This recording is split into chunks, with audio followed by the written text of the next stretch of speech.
अस्सलामु अलैकुम वरहमतुल्लाहि वबरकातुहू। हकीम मोहम्मद अशरफ और हकीम मोहम्मद हसन आपकी खिदमत में हाजिर हैं।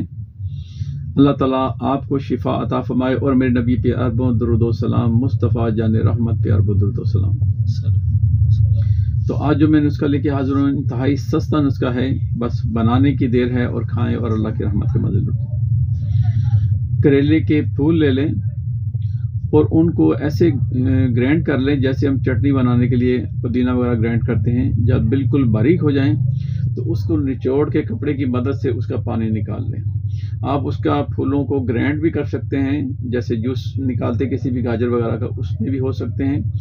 और आम तौर पे जैसे कुंडी में हम रगड़ते हैं, किसी भी चीज़ में सिलवट्टे पे भी रगड़ सकते हैं। किसी भी तरीके से उसको पीस के उसका पानी निकाल लें। पानी निकाल लें आप 100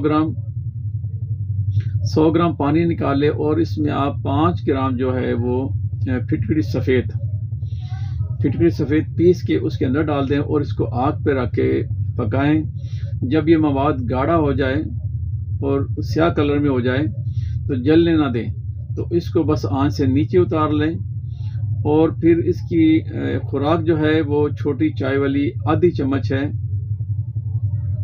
नीम गर्म दूध के साथ इसको खाएं 2 घंटे पहले। तो इंशाल्लाह ये आपको कुव्वत भी देगी और आपका टाइम भी बढ़ाएगी और बेहतरीन है। शुगर पेशेंट के लिए तो बहुत बेहतरीन चीज़ है।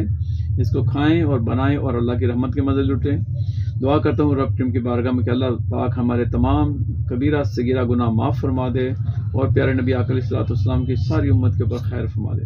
आमीन या रब्बुल आलमीन। अस्सलामु अलैकुम व रहमतुल्लाहि व बरकातहू।